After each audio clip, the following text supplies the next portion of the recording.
नमस्कार। Positive synergy channel में आपका स्वागत है। मैदा खाना चाहिए या नहीं खाना चाहिए, मैदा खाएं या आटा खाएं, इस तरह की बातें आपने कई बार सुनी होंगी।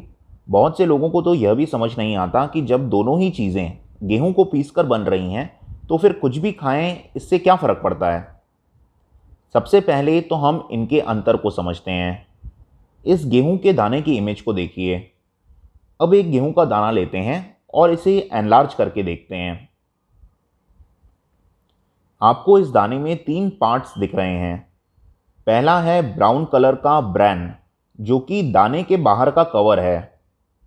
अब दूसरा पार्ट दिख रहा है वाइट कलर का एंडोस्पर्म, जो कि दाने के बीच का हिस्सा है और यह दाने का सबसे बड़ा पार्ट है। और तीसरा है ग्रीन कलर का जर्म, जो कि दाने का स्प्राउटिंग सेक्शन है। अब जब हम गेहूं को पीसते हैं तो उससे होल व्हीट फ्लावर या फिर आटा बनता है, यानी आटे में ब्रैन, जर्म और एंडोस्पर्म तीनों होते हैं। लेकिन जब हम इस आटे को रिफाइन करते हैं तो मैदा बनाने के लिए उस आटे में से ब्रैन और जर्म वाला पार्ट हट जाता है और सिर्फ गेहूं के बीच का व्हाइट कलर्ड पार्ट एंडोस्पर्म बचता है। गेहूं के दाने का 83% पार्ट एंडोस्पर्म है, 14.5% पार्ट ब्रैन है और 2.5% पार्ट जर्म है। यानी कि गेहूं के दाने का मुख्य पार्ट 83% एंडोस्पर्म है जो कि मैदे के अंदर बचता है, और 17% पार्ट जो कि ब्रैन और जर्म के रूप में है वह उसमें से अलग हो जाता है। ब्रैन जो कि दाने की आउटर लेयर है, उसमें गेहूं का ज़्यादातर फाइबर कंटेंट होता है और यह एक रिच सोर्स है विटामिन और मिनरल्स का।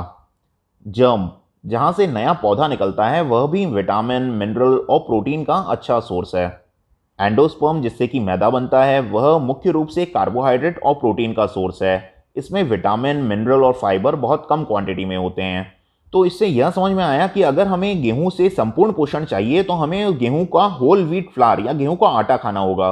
लेकिन जब हम मैदा बनाने के लिए ब्रैन और जर्म को दाने से अलग कर देते हैं और एंडोस्पर्म का आटा बनाते हैं तो उसमें से फाइबर तो लगभग पूरा ही गायब हो जाता है।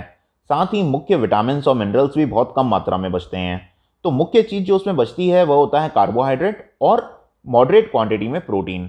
तो सबसे पहली बात तो यह हुई कि गेहूं का होल व्हीट फ्लावर मैदा या फिर रिफाइंड फ्लावर की तुलना में ज़्यादा न्यूट्रिशियस होता है। लेकिन मैदे की जो समस्या है वह यहीं पे ख़त्म नहीं होती कि उसमें न्यूट्रिशन गेहूं के आटे की तुलना में कम है। अब दूसरी समस्या पे आते हैं कि गेहूं का आटा जहां लाइट ब्राउन कलर का होता है, वहीं मैदा भी अपने नेचुरल फॉर्म में हल्के पीले रंग का होता है। लेकिन आपने बाजार में मिलने वाले मैदे को आपने कई बार देखा होगा कि वह एकदम फाइन वाइट पाउडर होता है। यह वाइट कलर आता है ब्लीचिंग के द्वारा, जिसके लिए अनेक ब्लीचिंग एजेंट्स का प्रयोग किया जाता है, जैसे कि calcium peroxide, chlorine, nitrous dioxide, chlorine dioxide आदि। इसके बाद आपने यह भी देखा होगा कि मैदा बहुत सॉफ्ट और इलास्टिक होता है। तो इस सॉफ्टनेस और इलास्टिसिटी को लाने के लिए मैदे में अनेक केमिकल्स ऐड किए जाते हैं, जैसे एलोक्सिन, बेंजोइल पेरोक्साइड आदि। अब हर केमिकल और ब्लीचिंग एजेंट के साथ उसके अपने हेल्थ हैजार्ड्स और रिस्क्स भी जुड़े हुए हैं, जो कि आपके स्वास्थ्य को अलग अलग तरीके से नुकसान पहुंचाते हैं। अब अगर इनमें से किसी भी ब्लीचिंग एजेंट या फिर केमिकल का प्रयोग मैदे को रिफाइन करने की प्रोसेस में किया गया है तो यह आपके स्वास्थ्य को बहुत नुकसान पहुंचा सकते हैं। अब अगर हम मैदे से बनने वाली मुख्य चीज़ों की बात करें तो ज़्यादातर फास्ट फूड और बाजार में मिलने वाले खाद्य पदार्थ मैदे से ही बनते हैं। उदाहरण के लिए फास्ट फूड आइटम्स जैसे कि पिज़्ज़ा, नान, पास्ता, नूडल्स। अगर हम बेकरी प्रोडक्ट्स की बात करें तो केक, बिस्किट्स, ब्रेड, या फिर बाजार में मिलने वाले जो हमारे देसी स्नैक्स हैं जैसे कि समोसा, कचौड़ी, इन सभी में मैदे का ही प्रयोग होता है और मैदा इनका एक मुख्य इंग्रेडिएंट है। हम ये सब चीज़ें इसलिए खाते हैं क्योंकि यह खाने में बहुत टेस्टी लगती हैं, लेकिन यह स्वास्थ्य की दृष्टि से हमारे लिए काफ़ी हानिकारक हैं। तो अब अगर हम मैदे या रिफाइंड फ्लोर से हमें क्या हेल्थ प्रॉब्लम्स हो सकती हैं उसके ऊपर बात करें तो सबसे पहले तो मैदे का ग्लिस्मिक इंडेक्स बहुत हाई होता है, जिसकी वजह से मैदे की चीज़ें बहुत जल्दी ब्लड में ग्लूकोज रिलीज करती हैं, जिससे कि ब्लड का शुगर लेवल शूट अप हो जाता है। अब पैनक्रियास को भी शुगर लेवल बढ़ रहा है तो उसे कंट्रोल करने के लिए ज़्यादा इंसुलिन सीक्रेट करना पड़ता है। पर अगर आप लगातार मैदे का ज़्यादा प्रयोग करते जाएं तो उससे क्या होगा, उससे यह होगा कि धीरे धीरे पैनक्रियास भी इंसुलिन सीक्रेट करना कम कर देंगे और वे इससे कोप अप नहीं कर पाएंगे। तो इससे आपके ब्लड में ग्लूकोज का स्तर धीरे धीरे बढ़ने लगेगा। तो रिफाइंड और प्रोसेस्ड फूड के ज़्यादा प्रयोग से इन्फ्लेमेशन हो सकता है, एक इंसुलिन रेजिस्टेंस डेवलप हो सकती है और टाइप 2 डायबिटीज़ भी हो सकती है। अब इसकी दूसरी प्रॉब्लम क्या है, अब आपका अगर बॉडी में जल्दी ग्लूकोज रिलीज हो रहा है और बॉडी सेल्स को उतने ग्लूकोज की उस वक्त ज़रूरत ही नहीं है, तो वह ग्लूकोज बॉडी सेल्स फैट के रूप में स्टोर करने लगते हैं। तो ऐसे में धीरे धीरे आपका मोटापा बढ़ने लगता है। अब मोटापा अगर बढ़ेगा तो मोटापा बढ़ने से बहुत सारे क्रोनिक डिजीजेस जैसे हार्ट प्रॉब्लम्स, ब्लड प्रेशर आदि का खतरा भी बढ़ता चला जाता है। अब अगली समस्या है कि इसमें फाइबर नहीं होता, और फाइबर नहीं होने की वजह से आपको कॉन्स्टिपेशन हो सकता है या फिर दूसरी डाइजेस्टिव प्रॉब्लम्स हो सकती हैं, और साथ ही साथ आपका मेटाबॉलिज्म भी बिगड़ सकता है।